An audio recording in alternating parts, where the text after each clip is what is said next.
என் போனை குடு. ஐயோ என்ன அக்கா, இது என்னது?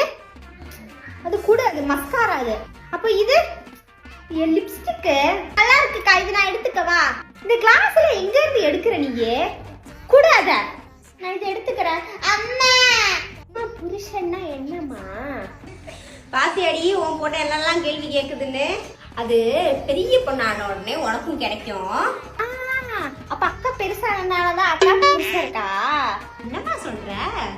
ஆமா நான் கேட்டேன். அக்கா கால் பண்ணும்போது சொன்னாங்க சொல்லடா புதுசா அப்படி சொன்னாங்கம்மா. நான் கேட்டேன். குட்டி தாத்தா